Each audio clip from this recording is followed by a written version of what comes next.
자, 그래서 우리 저기 뭐냐 운수 좋은 날은 문제 좀 많이 못 풀어봤다, 그쵸? 자, 그래서 운수 좋은 날에서 그 저기 뭐냐 사실 주중에 왔던 학생들 중에 좀 몇 명 나눠준 학생들도 있긴 한데 자료를 이제 주중에 못 받았던 학생들은 오늘 쌤이 나눠주는 자료를 주말 동안 한번 풀어보세요. 알겠죠? 얼마 안 걸려. 그냥 30분. 그렇지. 그러면서 그냥 한 점검 정도 해보는 거. 자, 그래서 요거 그 운수 좋은 날이 은근 까다롭거든요. 은근. 그래서 이 김천지의 행동의 의미라든지 이런 것들 다 생각해야 된단 말이야. 이 말의 의미나 이런 것도 생각해야 되고.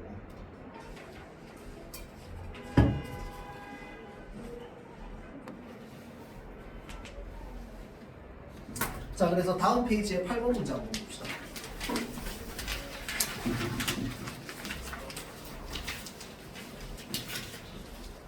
자, 비극성을 극대화하는 이야기에 반전이 등장한다. 맞아, 틀려?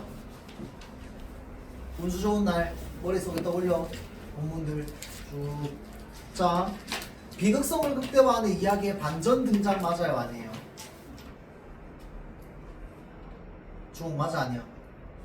뭐가 아닌데? 반전이 아니다, 그쵸?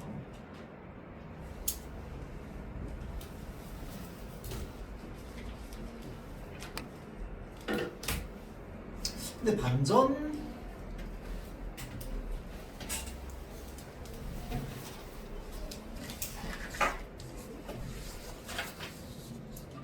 근데 여러분들 잠깐만 이 반전이라고 하는 게 좀 여러 가지 의미로 해석이 될 수 있습니다. 그래서 예를 들어서 이때까지 나오는 이야기를 완전히 뒤집는 반전은 아니기는 해. 그런데 어떤 반전이라고는 생각해 볼 수 있어. 제목에 대한 반전이라고는 생각해 볼 수 있습니다. 맞죠? 왜냐하면 우리는 이미 내용을 다 아는 상태에서 소설을 읽었지만 이 소설을 읽는 입장에서 생각해 보면 제목이 운수 좋은 날이니까 이 사람이 어떤 운수 좋은 날이 있을까를 생각하면서 계속 읽게 될 거 아니야. 맞죠? 근데 마지막에 그 아내가 어떻게 됐어? 죽었단 말이야. 맞죠? 그래서 제목을 바탕으로 보자면 이제 제목의 바탕으로 한 반전이라고는 볼 수 있을 것 같아요. 알겠지? 그래서 이거 좀 애매하겠네요. 자, 한번 봅시다. 다음. 김첨지가 겪게 되는 안타까운 사건을 예측할 수 있다. 맞아요? 예측해 볼 수 있지. 맞죠? 자꾸 김첨지가 마음이 어떻게 돼? 불안해진단 말이야. 맞죠? 자꾸 마음이 불안해지는 부분이 바로 뭐야? 뒷내용을 예측 가능하게 만드는 거야. 맞죠? 자, 다음 3번. 작품의 배경이 되는 날씨는 우울한 분위기를 자아낸다. 맞아? 자, 그래서 어떤 날씨였어? 흐리고 우중충한 날씨였지. 기억나죠? 흐리고 우중충한 날씨는 이 작품의 우울한 분위기를 드러냅니다. 그렇죠? 우울한 분위기. 자, 다음 4번 선지. 자, 김첨지와 아내가 처한 궁핍합 현실을 통해서 독자의 연민을 자극한다. 맞나요? 맞죠? 자, 그래서 이 연민을 자극한다라고 하는 게 뭐야? 이 소설을 읽으면서 아유 안타까워라 이러면서 보게 된단 말이야. 맞죠? 누구의 처지가? 김첨지와 아내의 처지가 너무 가난해서. 맞죠? 그리고 드디어 돈 벌어서 집에 갔는데 아내가 죽어있어. 안타깝지. 맞죠? 그 안타까운 감정이 뭐야? 연민이겠죠. 그래서 연민을 자극한다. 맞는 말이 되겠지. 자, 다음 5번 선지 봅시다. 한 인물의 하루 일과를 통해서 현실을 극복하고자 하는 인물의 의지를 극대화하고 있습니다. 맞나요? 이거 이제 여러분들 비교해봐야 돼. 사실 1번도 애매하고 5번도 아리까리하다고 생각이 들어. 예를 들어서 자, 그럼 1번 찍어야 돼? 5번 찍어야 돼? 이게 진짜 찍는 걸 말하는 게 아니야. 1번을 골라야 1번을 걸러내야 돼. 2번, 5번을 걸러내야 돼. 맞는 선지, 틀린 선지로.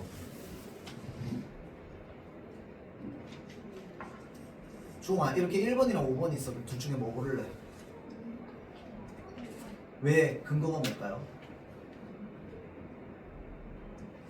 아까 이야기했던 요 반전 때문이겠지. 맞죠? 반전이라고 하는 게 내용상으로 갑자기 뭔가 막 내용이 뒤집히는 반전은 없어. 그런데 제목을 바탕으로 하면은 반전이라고도 볼 수 있단 말이야. 이거 이해돼요? 자, 그래서 이러하기 때문에 지금 1번이랑 5번이 둘 중에 남았어. 그럼 뭐 반드시 뭘 찍어야 돼? 이 1번이라고 하는 이거는 지금 그렇게도 볼 수 있고 아니라고도 볼 수 있는 거잖아. 근데 5번은 완전히 맞아 아니야? 얘는 완전히 아니야. 맞죠? 지금 이 운수 좋은 날이라고 하는 소설이요. 한 인물이 그 어떠한 하루 일과를 통해서 현실을 극복하고자 하는 의지를 극대화한 소설이야? 아니잖아. 맞죠? 자, 그래서 이 의지를 극대화한다? 틀렸다고 볼 수 있겠지. 그래서 1번, 5번 이렇게 나오면 5번으로 찍어야 됩니다. 이게 여러분들 원래 문학 시험이라는 것 자체가 그래. 이렇게 문학을 시험으로 치게 되면은 이런 식으로 두 개의 선지가 나왔을 때 둘 중에 하나를 이렇게 보면은 둘 다 맞고 저렇게 보면 하나만 맞는 선지가 생길 수 있어요. 알겠죠? 이번에 저기 뭐냐 그 사집여중 기말고사 치면서 물론 사집여중 3학년이긴 하지만 시험 문제를 보는데 답이 없어. 우리 눈엔 답이 없어. 근데 학교 교과서나 필기에만 답이 있는 거야. 뭐 이런 것들도 많습니다. 알겠지? 그러니까 다 보면 다 맞는 말이야. 다 맞는 말인데 그 학교 선생님이 가르친 대로 하면 하나가 틀린 거야. 이런 것도 있을 수 있습니다. 이런 거 고등학교 올라가면 올라갈수록 더 많아요. 알겠지? 자, 그래서 학교 수업이 중요하다고 이야기를 하는 거죠. 특히 문학은 그래요. 그렇죠? 자, 그래서 이런 식으로 1번이랑 5번이 나오면 5번 찍어야 돼. 선생님이 헷갈리는 거 무조건 5번 찍으라고 했는데 그거 아닙니다. 알겠죠? 지금 헷갈리면 무조건 5번 찍으라고 하시면 안 돼요. 그거 아니에요. 자, 다음 자, 봅시다.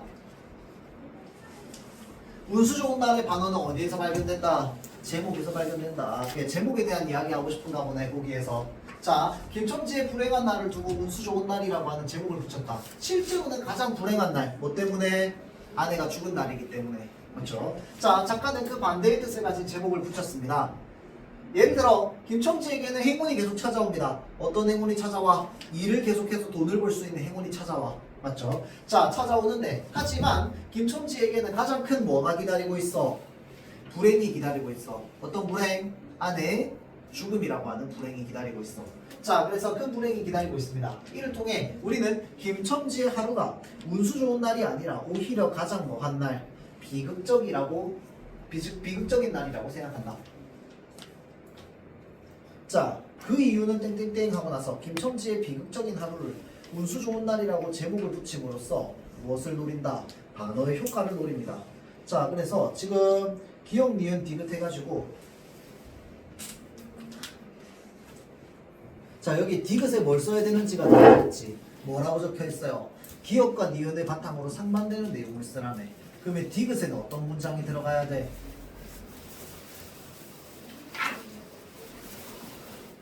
디귿을 뭐라고 써야 돼? 이거 기억 니은은 쉽잖아. 맞죠? 디귿 뭐라고 써야 돼? 민경 뭐라고 써야 돼? 표면적으로는 전에가 아니던 날인데 사실 아내가 죽은 날이라서 비극적인 날이라고. 이기 때문이다 정도로 하면 되겠다. 그쵸? 그 이유는 이라고 되어 있으니까. 또는 행운이 계속 찾아온다라고 되어 있으니까 자, 김첨지에게 일거리가 계속 생겨서 돈을 자꾸 벌 수 있는 행운이 찾아오는데 그날은 아내가 죽은 큰 불행이 다가오는 아내가 죽은 날이기도 하기 때문이다. 가 되면 되겠지. 그렇죠? 사실 여기에 그냥 힌트가 다 있죠. 근데 여기에서 감점 요소는 뭐냐면 이 디귿을 쓰면서 문장으로 구성하기가 어려워가지고 이제 감점 요소나 이런 게 생길 수 있겠지. 맞죠? 자, 그래서 리을에는 김첨지라는 인물이 느낀 정서를 중심으로 쓸 것이라고 되어 있습니다. 그럼 뭐라고 쓸까요? 소유나 뭐라고 쓸래요? 리을에 여기 뭐라고 적혀있어 위에? 반어의 효과라고 적혀있네. 그렇죠? 자, 그럼 반어의 효과로 김첨지라는 인물이 느낀 정서, 어떤 정서라고 얘기할 거야? 정서만 제대로 적으면 되잖아. 여기 뭐라고 적을 거야? 쉬운 말 너무 많아요. 뭐 슬픔, 절망, 뭐 등등등 이런 것들이 김첨지가 느꼈던 정서일 거 아니야. 맞죠? 자, 그래서 그러면 지금 뭐야? 절망, 슬픔 또는 뭐 비극성 뭐 이런 것들. 자, 그래서 반어의 효과라고 했으니까 반어의 효과 그냥 뭘 적으면 되는 거야? 김첨지가 느낀 감정을 바탕으로 김첨지가 아내의 죽음으로 느꼈던 절망감이 어떻게 된다? 극대화된다 라고 하면 되겠지. 자, 반어를 사용해서 김첨지가 느꼈던 절망감 또는 아내를 잃은 슬픔이 뭐 된다? 극대화되어 표현된다 라고 하면 되겠죠.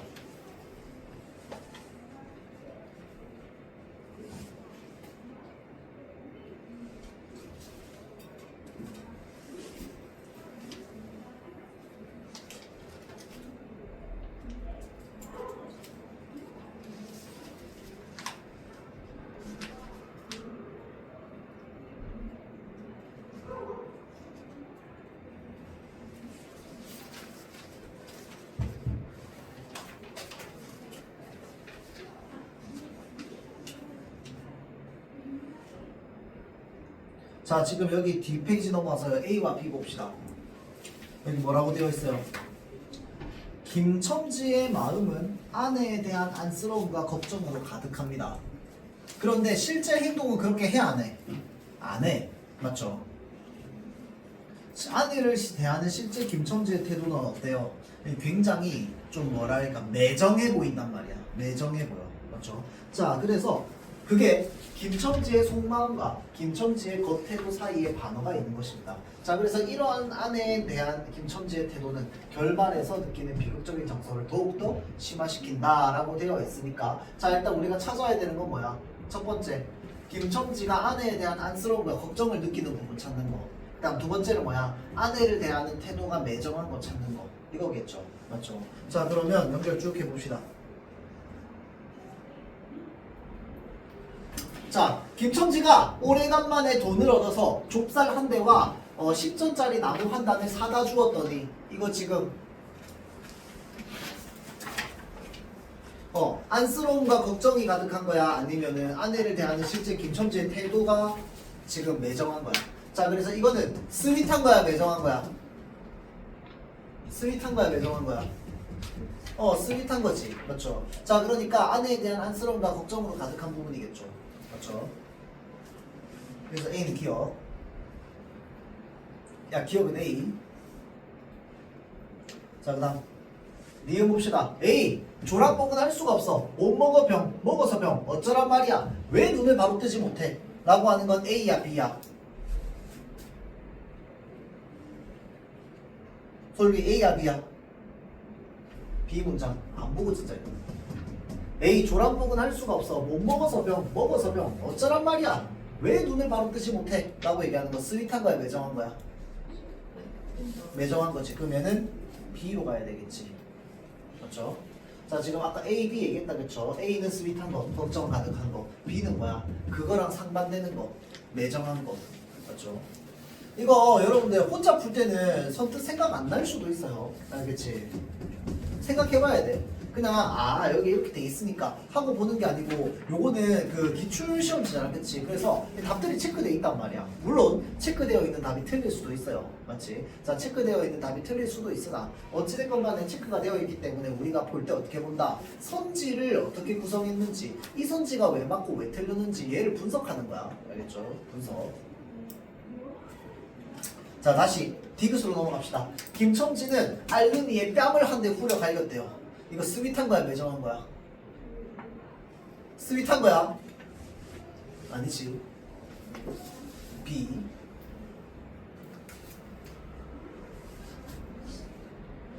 자, 다음 리을. 김첨지의 눈시울도 뜨끈뜨끈한 듯 하였다. 소민아, 이거 스윗이야, 매정이야? 자, 그래서 A로 가야 되겠죠. 자, 다음 미음. 이런 조각도 못 먹는 년이 설렁탕은 또 처먹고 지랄병을 하게. 이거 A야, B야? 민경. B. B겠다, 그쵸? 자, 야단을 쳐보았지만 못 사주는 마음이 시원치 않았다. 이거 A야, B야? A에 나가겠죠. 걱정과 안쓰러움. 자, 그랬을 때 얘를 쭉 연결했을 때 지금 맞는 건 정답 몇 번? 1번, 1번인 거죠.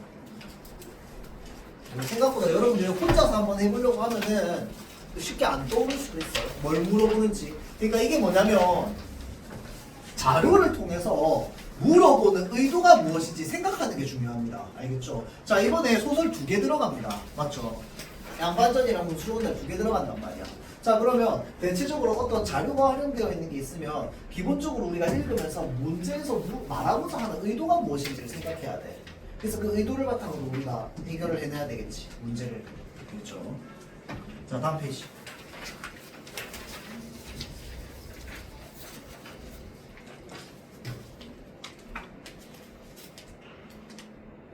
자 그래서 기억에서 미음으로 바꾸어 쓸 수 있는 말로 가장 적절한 것은 이라고 되어 있습니다. 아 참 그거 물어봅시다. 그래서 최종으로 학교에서 속담이나 이런 거 더 가르쳐줬어 안 가르쳐줬어? 안 가르쳐줬어. 그게 끝이야. 오케이. 자 근데 여기 중간에 보면은 우리가 모르는 속담이나 이런 거 좀 나올 수도 있어서 그냥 같이 좀 봅시다. 자 그래서 기억에서 미음을 바꿀 수 있는 말 기억은 뭔데? 울며 겨자 먹기로. 우는 가슴에 말뚝 박는다. 무슨 말일까요? 우는 가슴에 말뚝 박는데 무슨 말이야? 안 그래도 울고 있는데 이 사람의 가슴에다가 대목까지 박고 있는 거야. 말뚝까지 박고 있는 거야. 맞죠? 이건 뭐야 이게? 안 그래도 힘든 사람 더 힘들게 하는 거 말하는 겁니다. 맞죠? 자 그런데 울며 겨자 먹기가 안 그래도 힘든 사람을 더 힘들게 만드는 게 아니죠. 맞죠? 울며 겨자 먹기는 어떤 의미라고 했어? 억지로.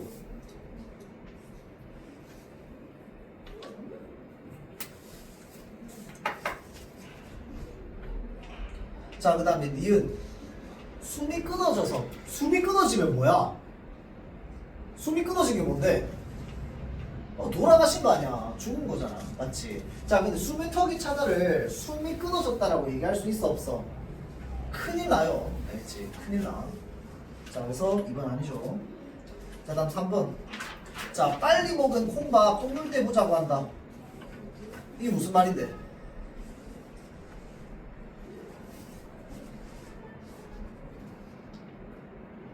자 예를 들어서 콩밥을 급하게 먹었어. 빨리 먹었어. 그래서 뭐 한다?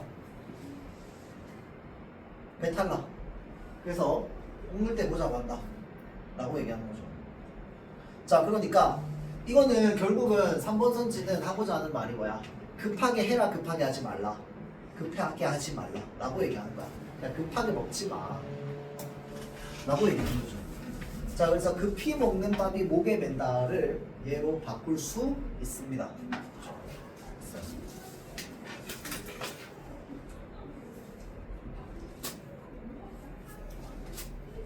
자 그 다음 3번 봅시다. 3번 문제.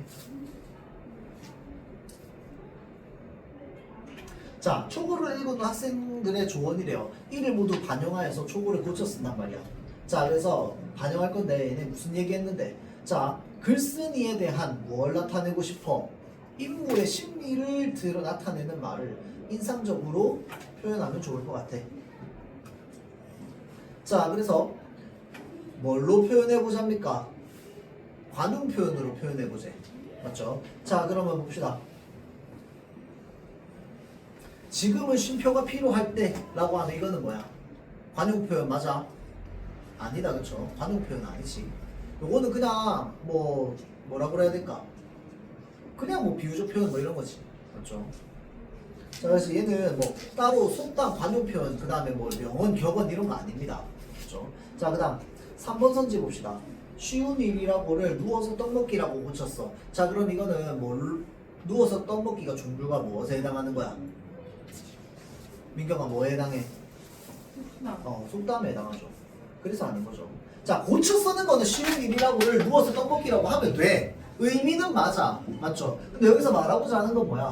관용 표현으로 바꾸라며. 근데 얘 속담이잖아. 맞죠? 자 그 다음에 어느새 눈 깜짝할 사이에. 맞아? 맞아? 맞죠? 관용 표현. 자 모두 뭐야 이거? 씻은 듯이. 맞아? 잠깐만.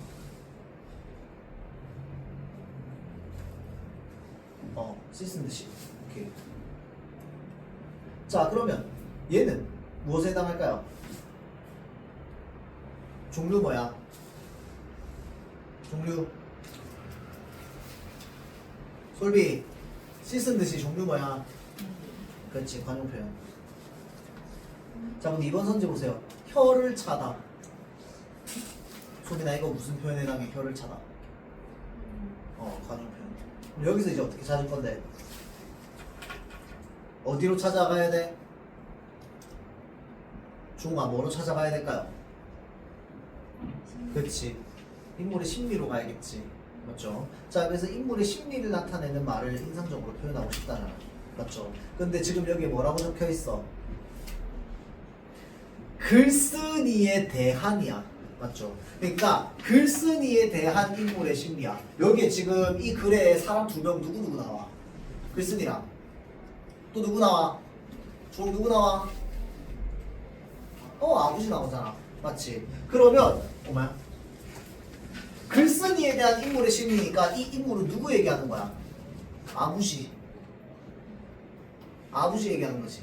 그러니까 지금 뭐야? 아버지의 심리를 나타내는 말을 찾으라는 거 아니야. 자, 지금 눈 깜짝할 사이에랑 모두 씻은 듯이 얘네 두 개는 누구의 심리야? 글쓴이의 심리야. 이거 이해돼? 얘네 두 개는요. 글쓴이의 심리를 나타내는 겁니다. 언짢아 하시는 거. 이거는 뭐야? 아버지가 나를 보면 언짢아 하시는 거야. 그래서 이건 아버지 감정이지. 맞죠? 그래서 뭘로 찾아야 돼? 뭘로 찾아야 돼?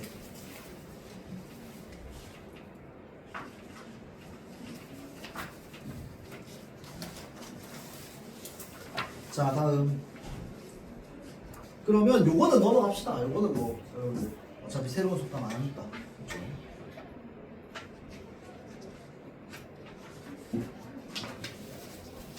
자, 서답형 뒤에 1번 봅시다.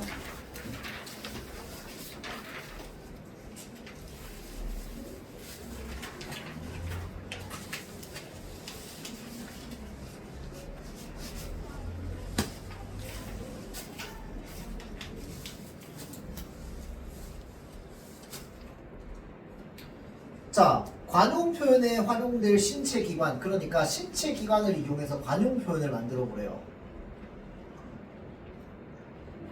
소민아, 신체 기관을 활용한 관용 표현 아무거나 만들어봐. 여기 다섯 개 중에 아무거나 골라서. 손이 크다. 그럼 손이 크다의 의미는 뭔데? 무언가를 많이, 그러니까 씀씀이가 크다 이 말이겠다, 그렇죠? 그다음 민경 만들어 보세요. 귀가 얇다. 귀가 얇다. 어떤 의미야? 남의 말을 너무 잘 듣는. 남의 말을 쉽게 믿는다. 맞죠? 그 다음 주옥 만들어 보세요. 발이 넓다. 어떤 의미야? 아는 사람이 많다. 맞죠? 자, 그 다음 소윤 만들어 보세요. 뭐라고?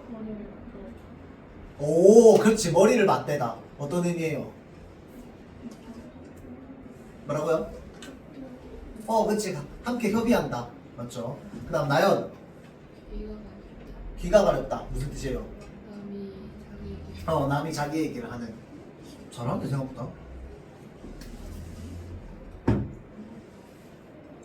자, 1과 같은 표현이니까 어떤 표현이야? 관용 표현이죠.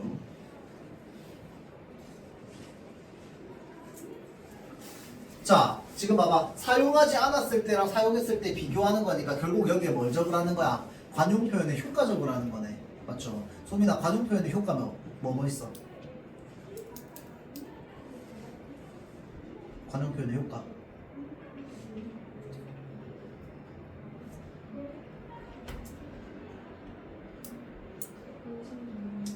인상적으로 효과. 인상적으로 표현할 수 있다. 그 다음 또 민경 뭐 있어? 독자의 관심이랑 흥미를 느낄 수 있다. 독자의 관심이나 흥미를 이끌 수 있다. 맞죠? 자, 전달하고자 하는 말을 효과적으로 전달할 수 있다. 그 다음에 인상적으로 표현할 수 있다. 뭐 등등등 되겠지. 그렇죠? 자, 다음 페이지 양반전. 이거 넘어가서 7번 문제 한번 봅시다.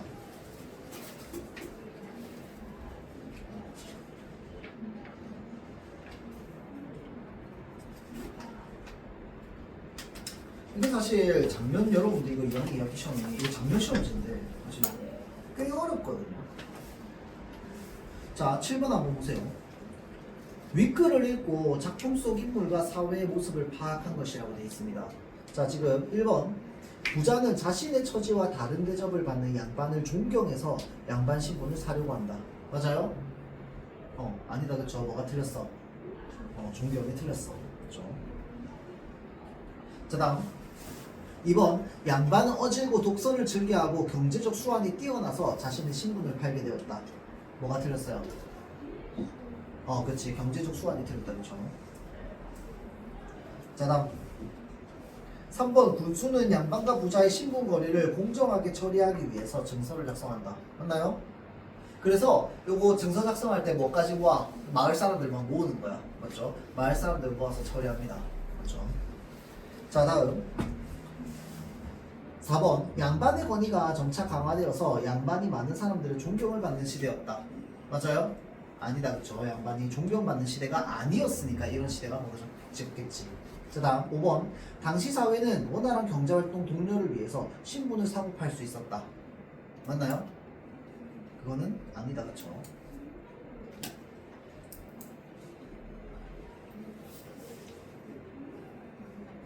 자, 다음 자, 윗글을 쓴 작가와의 가상 인터뷰랍니다. 밑에 자, 이 작품은 풍자를 통해서 양반 사회의 허례허식과 부정부패를 간접적으로 비판하고 있대요. 자, 간접적으로 비판하고 있는 거 솔비야 맞아 아니야? 자, 부정부패를 간접적으로 비판하고 있다. 맞아 아니야?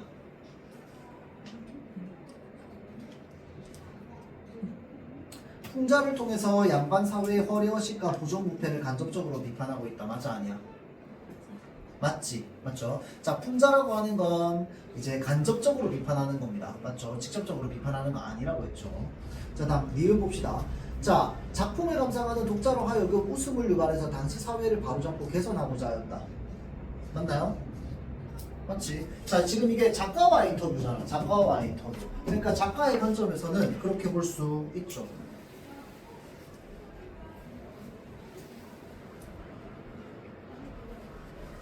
자, 그래서 중요한 부분을 짚어주셨습니다. 이 소설에서는 사회 문제를 비판하기 위해서 양반, 부자, 군수, 양반의 아내를 비판의 대상으로 그리고 있습니다. 맞나요?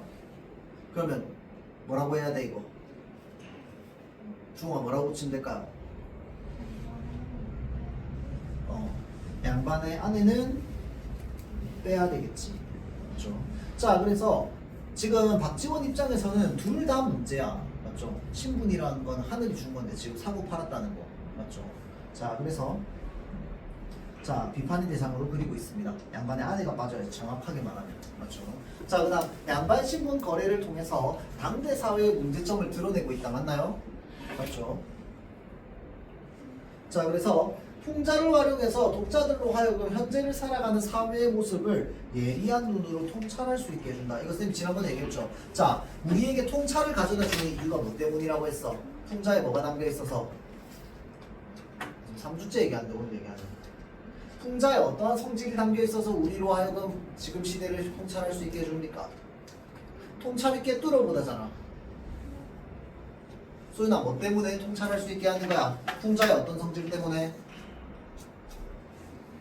소윤? 너무 스쳐 지나가듯이 얘기했나? 자, 풍자가 이렇게 대상을 비판하려는 의도를 분명하게 가지고 하는 거잖아. 맞지? 그러니까 대상을 비판하고자 하는 의도가 없으면 그건 풍자가 아니야. 그냥 해학이야. 맞죠? 자, 그런데 대상을 비판하고자 하는 의도가 있으면 풍자가 되는 거란 말이야. 맞죠? 자, 그러면 비판의 의도가 있다 보니까 그 비판적 관점을 바탕으로 우리가 이제 비판의 대상을 보다 보면 무엇을 떠올릴 수 있게 돼? 통찰, 지금 시대에 대한 통찰. 그러니까 꿰뚫어 볼 수 있게 돼. 맞죠? 자, 그래서 우리에게 통찰의 기회를 가져다 주는 이유는 풍자가 비판의 의미가 담겨 있기 때문입니다. 그렇죠? 풍자에 비판의 의미가 담겨 있기 때문에 우리로 하여금 통찰하게 만드는 거야. 자, 그 다음 9번 A, B, C, D, E 봅시다. A는 뭐냐면요. 자, 당신은 평소에 글을 기만 좋아하더니 황공을 갚는 데는 전혀 도움도 안 되는군요. 쯧쯧 양반이라니 한 푼어치도 안 되는 양반입니다. 자, 그럼 그 부분 1번 던져봅시다. A는 남편이 무능력하다고 비웃는 아내를 풍자하고 있다. 맞나요? 뭘 풍자하고 있어? 양반을 풍자하고 있지. 근데 여기에 지금 목적어에 뭐가 들어갔어? 아내를 풍자한다고 돼 있잖아. 맞죠? 그래서 틀렸죠. 양반을 풍자하고 있는 거죠. 그다음 2번. B는 뒷페이지에 있네요. 자, 손에 돈을 쥐지 말고 쌀값을 묻지 말고 더워서 버선을 벗지 말고 등등등 쭉 적혀 있습니다. 자, 그래서 B는 양반이 지켜야 할 덕목과 의무를 나열해서 양반의 무책임함과 비도덕적인 모습을 비판하고 있다. 맞나요?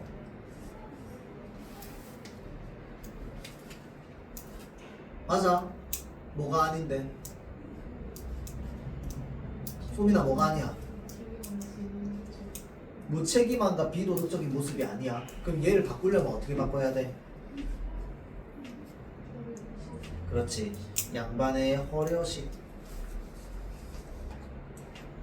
이 허례허식을 여러분들 허례허식이라는 말로 안 쓰고 그냥 문장으로 쭉 풀어서 쓸 수도 있습니다. 알겠죠? 어찌됐건 간에 이건 지금 첫 번째 증서에 대한 이야기잖아. 첫 번째 증서는 뭐에 대해서 나오고 있는 거야? 양반의 허례허식에 대해서 나오고 있는 거잖아. 맞죠? 자, 그래서 지금 무책임함과 비도덕적인 모습에 대해서 얘기하고 있는 게 아니다. 그렇죠? 자, 다음 C. C는 어디 있어? C는 그거네요. 그만두시오, 그만두시오. 참으로 맹랑하구먼. 그 부분입니다. 자, 그러면 양반의 무기력한 모습에 대한 비판적인 태도가 드러나 있다. 맞나요? 그러면 뭐라고 해야 돼? 양반의 그러니까 여기서 말하는 무책임과 비도덕적이 어디로 들어가면 돼? 여기로 들어가면 되겠지. 무기력을 빼고. 무기력한 모습은 되게 힘없는 모습이잖아. 맞죠?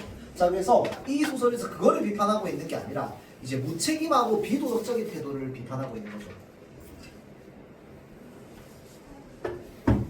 자, 다음 4번 A와 C. A는 아까 얘기했던 당신은 그 한 푼어치도 안 되는 양반. C는 나를 도둑놈으로 만들 작정입니까?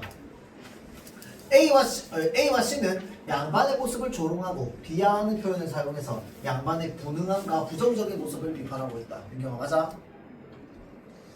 맞죠? 자, 그럼 소민아 물어봅시다. 조롱하고 비하하는 표현이 각각 어디 나오는데? A와 C에.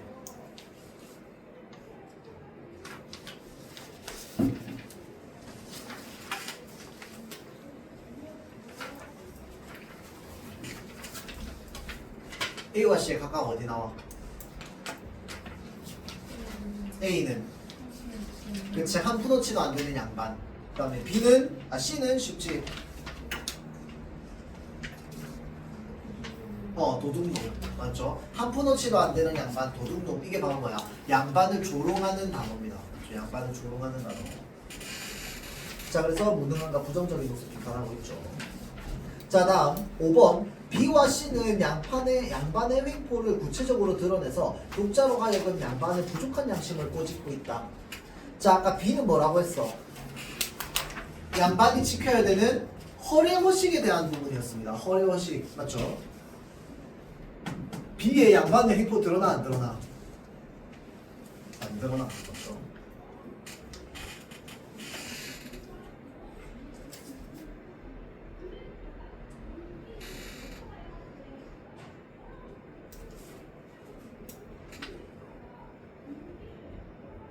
자, 다음은 가의 전문이랍니다. 자, 그래서 지금 여기에 나오는 내용, 요게 지금 이거 몇 번째 증서 내용이야? 서답형 이거 몇 번째 증서 내용이야? 솔비야, 몇 번째 증서야? 두 번째 증서죠.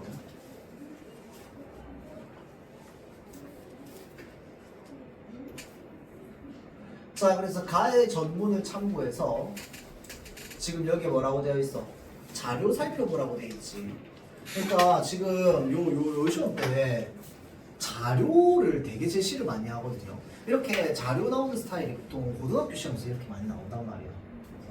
그래서 이런 것들을 좀 많이 도입을 하셨어. 자, 그래서 사란 목소리가 안 나온다. 자, 선비란 지금 여기 뭐라고 되어 있어?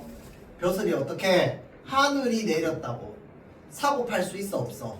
없어. 하늘이 내린 벼슬이요 사의 마음을 뜻이라고 하는데, 자, 그 뜻이란 어떠해야 하는가? 이 뜻이 뭐야?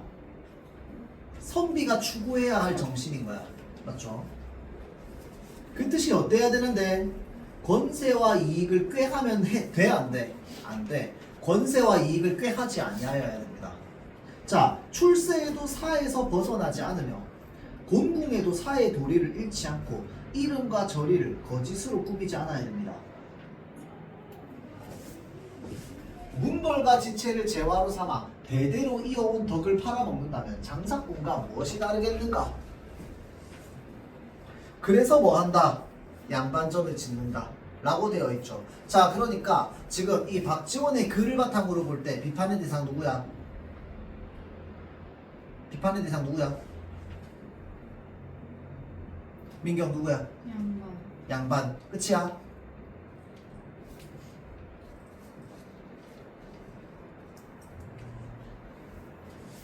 자, 가의 정보를 참고해서 작가가 풍자하고자 하는 내용을 구체적으로 뭘 소술하래요? 두 가지 소술하랍니다. 자, 그래서 이를 뒷받침해 줄 수 있는 구체적인 양반의 모습.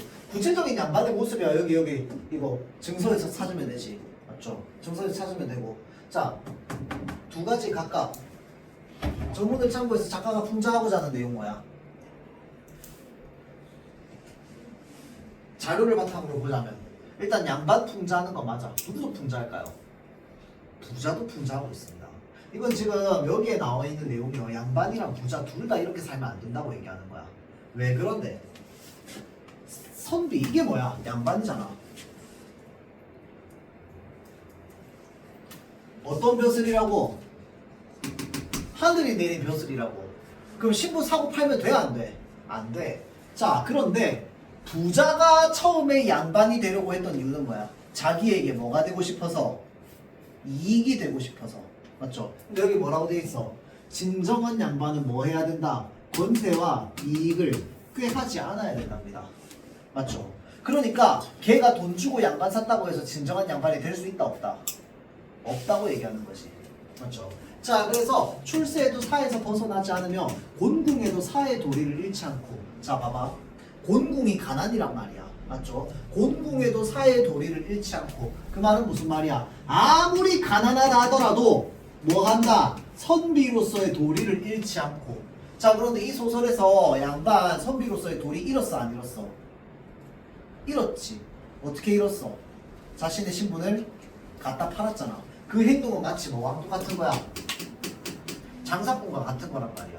맞죠? 자, 그러니까 곤궁에도 사의 도리를 잃지 않고를 어겼습니다. 양반은. 맞죠? 그러니까 지금 이 자료를 바탕으로 봤을 때 부자, 양반 모두 비판의 대상인 거야. 이 자료를 읽으면 무슨 말인지 알겠죠? 자, 그래서 두 가지는 뭐야? 신분을 자신의 이익에 맞게끔 산 장사꾼에 대한 비판과 그 다음에 선비의 도리를 잃고 자신의 신분을 팔한 이제 양반을 비판하고 있는, 풍자하고 있다 라고 봐야겠지. 자, 근데 가의 전문을 참고하라고 했으니까 양반은 지금 양반이 양반답지 않은 행동들, 요 양반이 부리는 횡포들을 바탕으로 당시의 양반들이 뭐 했다? 이 사람들을 자꾸 못살게 굴었다, 또는 자신의 이익만을 얻으려고 하는 이 양반의 태도나 이런 것들이 드러나겠지. 맞죠? 자, 그래서 부자가 자신의 이익을 꾀하기 위해서, 여기에 나오는 이 자신의 이익을 꾀하기 위해서 양반이 되려고 하는 태도. 그 다음에 이제 양반은 자기가 가난해도 선비의 도리를 벗어내면 안 되는데 가난한 상황에서 선비의 도리를 버리고 신분을 팔아서 마치 장사꾼과 같은 행동을 한 것, 이것을 비판하는 겁니다. 그렇죠? 두 가지는. 자, 그래서 이를 뒷받침해 줄 수 있는 구체적인 양반의 모습이라고 할 때 구체적인 양반의 모습은 뭘 말하는 거야? 그냥 이제 자신의 이익만을 꾀하는 양반의 태도죠. 뭐 있어? 문과의 홍패는 그야말로 뭐다? 돈자루라고. 맞죠? 과거 합격하고 나는 합격증만 있으면 온갖 뇌물이 들어온단 말이야. 맞죠? 그래서 그 부분들 체크하면 되겠죠. 자, 그래서 자료를 참고해가지고 작가가 양반에게 전하고자 하는 주제는 뭔데?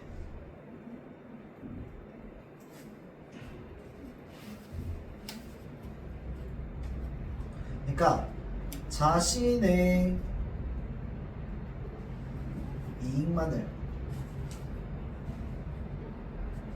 꾀하지 않는 진정한 양반이 될 것. 이게 주제겠죠.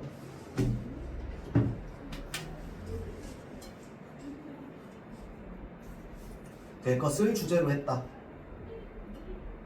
라고 하면 되겠지. 그렇죠? 그 다음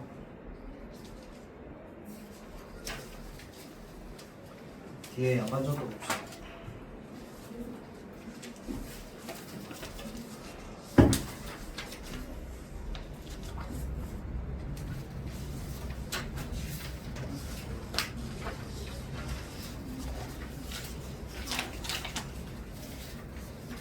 그 다음 윙클에서 부자가 양반이 되려는 이유.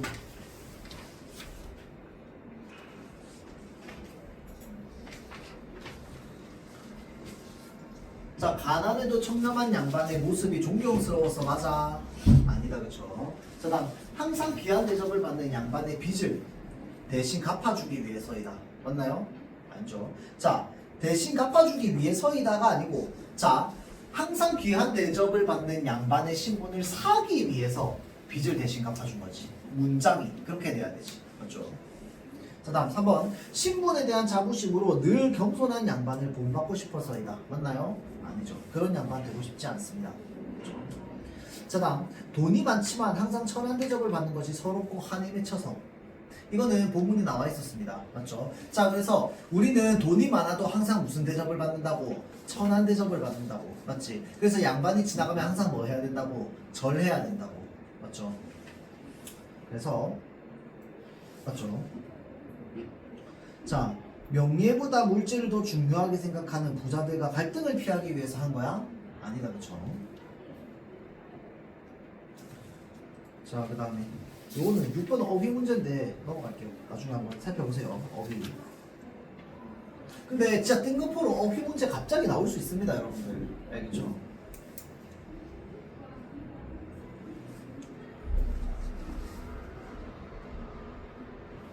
자, 윗글에 드러난 당시 사회의 모습이다. 그쵸? 1번 보세요. 경제적으로 몰락하는 양반계층이 생겨났다. 맞나요? 맞죠? 자, 조선 후기로 갈수록 경제적으로 몰락하는 양반들이 생겨나서 이 경제적으로 몰락하는 양반들이 뭘 했다? 신분을 사고 팔았다. 그렇죠? 그 다음 2번 선지. 자, 신분제도 때문에 양반과 평민의 구별이 있었다. 맞나요?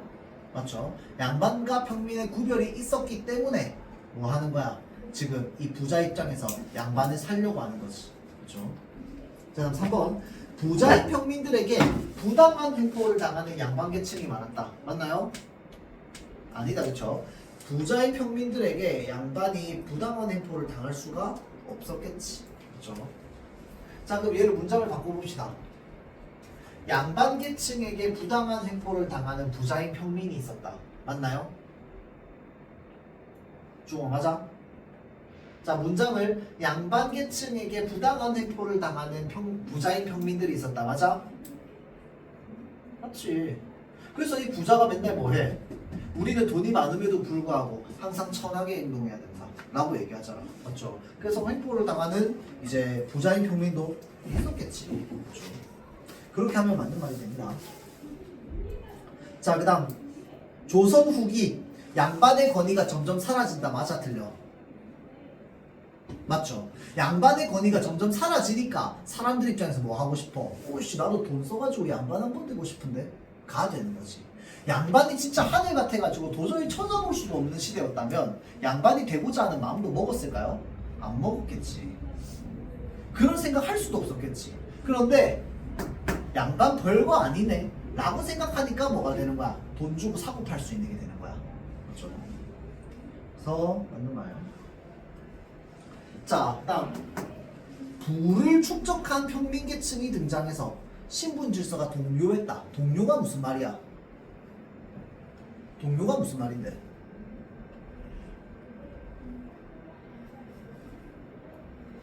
흔들렸다, 움직였다 이 말입니다.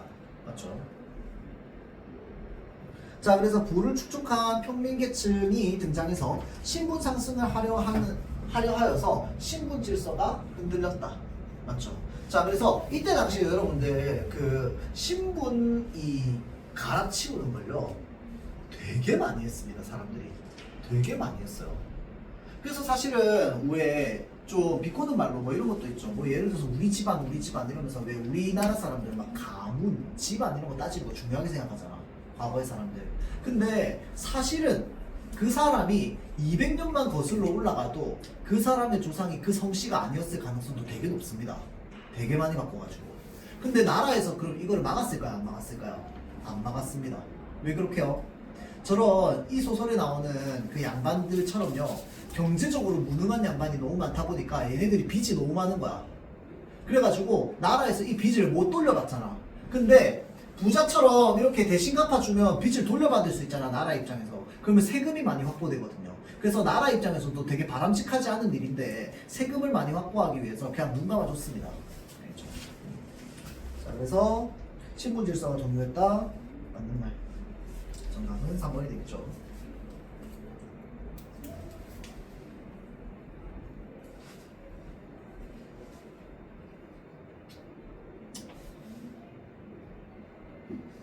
양반의 모습을 비판하는 방식이라고 되어 있죠. 자, 지금 봐봐봐.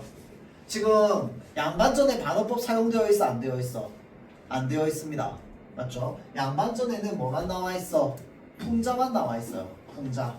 맞죠? 자, 양반의 무능함과 부도덕함을 지금 여기에 뭐라고 돼 있어? 역설 나와 있어, 안 나와 있어? 안 나와 있죠. 자, 풍자의 기법을 사용하여 양반의 모습을 희화화하고, 희화화한다는 게 무슨 말이야? 우스꽝스럽게 그려낸다. 양반의 모습 우스꽝스럽게 그려내는 거. 황공 못 갚아서 찔찔 짜고 있어. 맞죠? 웃음을 유발합니다. 맞죠? 자, 그 다음에 양반의 부정적인 점을 비판하였다. 요게 딱 뭐야? 희화화하고 나서 부정적인 면을 비판했어. 그걸 딱 뭐라고 하는데? 풍자라고 하지. 맞죠? 풍자.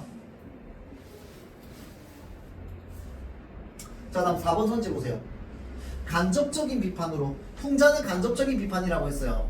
맞죠? 자, 간접적인 비판으로 대상을 인상 깊게 표현하고 웃음을 주면서도 현실을 바로 볼 수 있게 한다. 현실을 바로 볼 수 있게 하는 통찰력을 가져다 준다.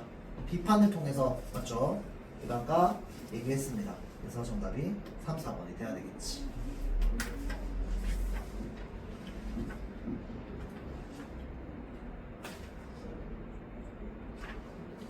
자, 잠깐 쉬었다 갈게요.